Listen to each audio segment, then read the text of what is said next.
안녕하세요. 눈미의 눈탱입니다. 제가 얼마 전에 NFT 프로젝트를 간단하게 한번 해봤었잖아요. 그걸 하면서 느낀 점을 간단하게 소개를 해드리려고 합니다. 그래서 제가 엄청 커다란 프로젝트를 진행한 게 아니기 때문에 대단한 경험을 겪었다라고 할 수는 없겠지만, 그래도 어떤 분들한테는 NFT 프로젝트를 기획하면서 도움이 될까 싶지 않아서 이번에 제 경험을 좀 말씀드리려고 하고요. 오늘의 순서는 먼저 프로젝트가 어떤 것이었는지 간단하게 말씀을 드리고, 그 다음에 그 과정에서 느낀 것 크게 세 가지를 정리해 봤는데 요것들에 대해서 말씀을 드리도록 하겠습니다. 네, 먼저 프로젝트를 요약을 하면은, 제가 프로젝트를 진행했던 목적은 얼마 전에 책이 나오면서 이 책을 가지고 그냥 책만 내놓기에는 심심해서, 그래도 명색이 NFT 관련된 책이니까 NFT 프로젝트랑 엮어보면 좋겠다, 이렇게 해서 시작을 했고, 이 과정을 통해서 또 새로운 거를 배워보기 위해서 진행을 해봤습니다. 그리고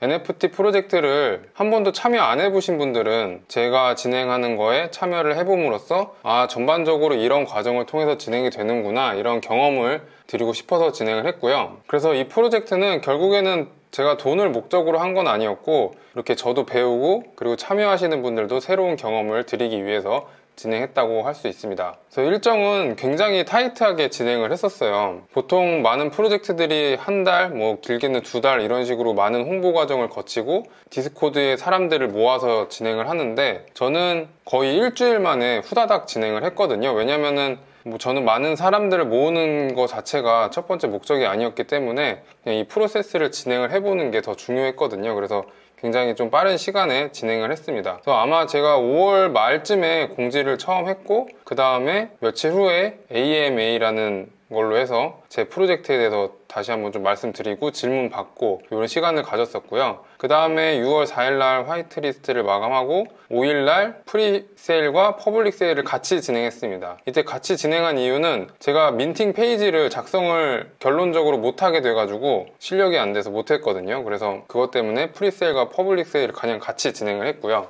그 다음에 다음날 20시에 현충일날 NFT 리뷰를 했고, 그 주에 걸쳐서 책 발송을 해드렸습니다. 그리고 마지막으로 남은 과정이 인쇄 공개하고 송금해 드리는 건데, 요거는 내년에 진행을 할 계획이고요. 저는 프리세일과 퍼블릭 세일을 어떻게 구분을 할까 생각을 했었는데, 차이점은 이 책 발송 부분에 뒀고요. 이 책 발송을 프리세일에 미리 구글 폼을 작성해 주시고, 그리고 디스코드에 들어오신 분들은 책을 발송을 해드렸고, 아닌 분들은 발송 안 해주는 방법을 했습니다. 왜 이렇게 했냐면은, 제가 책 발송을 하려면은 주소랑 연락처랑 이런 걸 받아야 되는데, 제가 수시로 그거를 받을 수가 없기 때문에 어느 시점까지만 딱 받고 종료를 해야겠다, 이런 생각이 들어서 프리세일과 퍼블릭 세일을 이렇게 구분을 했고요. 가격은 동일하게 했습니다. 딱 이 책 발송하고 안 하고의 혜택만 차이를 줬고요. 나머지 인쇄 공유라든지 2차 저작권 허용하는 거 모두 다 같은 내용으로 했습니다. 그리고 화이트리스트는 조건이 굉장히 간단했어요. 이게 다른 프로젝트 같은 경우에는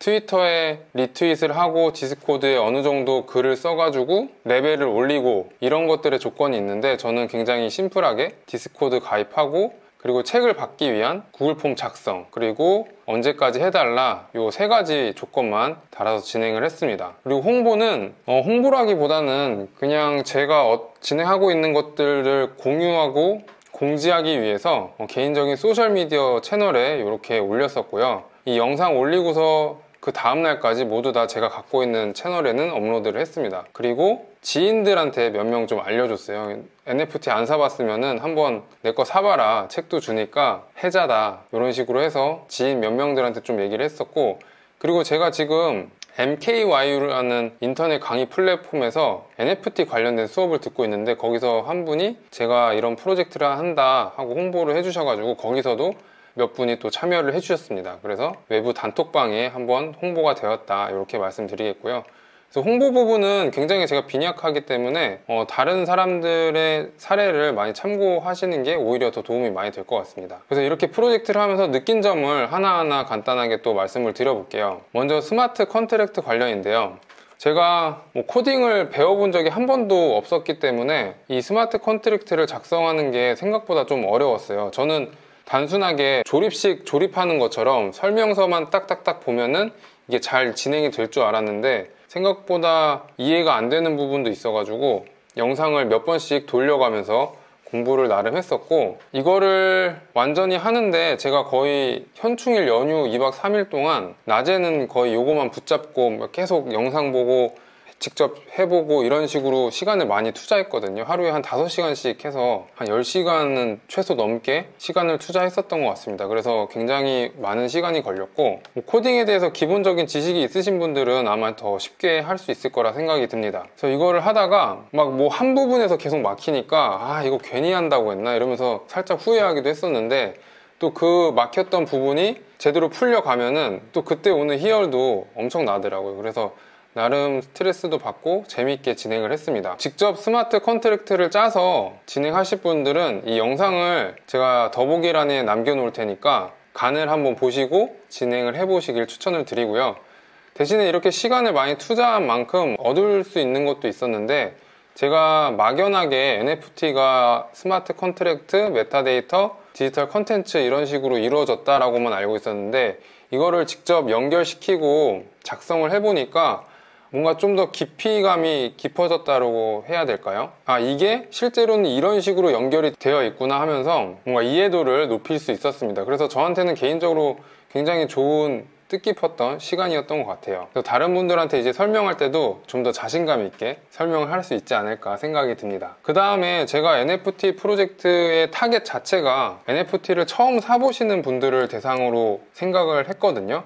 그렇기 때문에 최대한 NFT 구매하는 모든 과정을 설명을 해드리려고 했습니다. 그래서 스마트 컨트랙트 요거 배우는 것도 배우는 건데, 이렇게 단계별로 어떻게 하는지 설명하는 영상을 또 별도로 찍었고요. 그것도 시간이 은근히 잡아먹더라고요. 그래서 지갑 만들기, 거래소에서 지갑으로 송금하기, 그리고 화이트리스트 이런 것들에 대해서 설명을 했고, 그 다음에 제가 고려를 완전 못했던 건데, 저는 암호화폐 거래소들을 예전에 다 가입을 해놔가지고 출금할 때 전혀 문제가 없었거든요. 근데 처음 가입하시는 분들은 가입을 한 다음에 뭐 하루나 며칠 지나서 다른 지갑으로 송금을 할 수 있고 이런 제한들이 걸려 있더라고요. 그래서 초보자들을 위한 NFT 프로젝트를 기획하실 때는 이런 거래소 가입 단계부터 실제로 얼마나 걸릴지 이런 것도 계산을 해서 알려주시는 게 좋을 것 같습니다. 그리고 뭐 해외에 사시는 분들, 아니면은 국내에 거주하지만 국적이 해외이신 분들, 이런 분들도 다 사정이 달라서 안 되는 부분도 있더라고요. 그래서 그런 것도 고려를 해주시면은 좀 더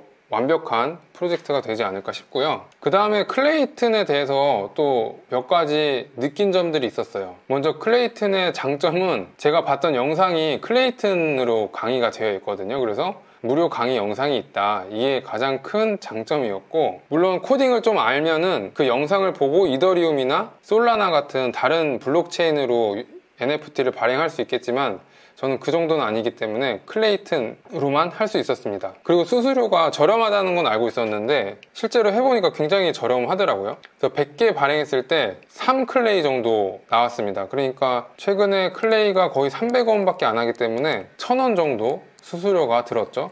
여기서 뭐 1000개면은 곱하기 10 해주시면 되고, 10,000개면은 곱하기 100 정도 하시면 됩니다. 그리고 10개 했을 때는 0.29 클레이 요 정도 들었습니다. 가스비는 네트워크에 얼마나 혼잡한지에 따라서 또 달라지니까 요 금액은 일단 참고만 해주셨으면 좋겠고요. 그리고 클레이튼이 국내에서 많이 사용된다, 그래서 뭐 일반 분들이 이용하시기에는 무리가 없었고요. 그리고 이게 오픈시에서 거래가 가능하다 보니까 사람들이 또 오픈시 플랫폼에 친숙하니까 이런 것들을 설명하기가 좀 더 수월했다, 이렇게 말씀드릴 수 있겠습니다.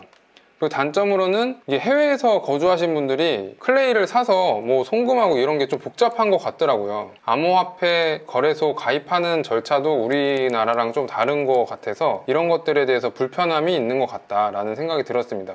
뭐 비트코인이나 이더는 좀 더 구매하기가 쉬운 것 같아요. 그래서 이런 것들로 해서 단점으로는 또 이게 국내 전용 암호화폐 같다라는 느낌이 물씬 받았습니다. 네, 이렇게 해서 처음 프로젝트를 진행하면서 느꼈던 점들을 간단하게 전달해드렸고요. 이걸 또 진행하면서 제너러티브를 어떻게 만드는지 이런 것들은 제가 다른 영상에서 또 설명을 한번 해보도록 하겠습니다. 혹시 또 추가적으로 궁금한 거 있으시면 댓글 많이 달아주시고요. 구독과 좋아요도 부탁드리겠습니다. 그러면 다음에 또 뵙겠습니다. 안녕.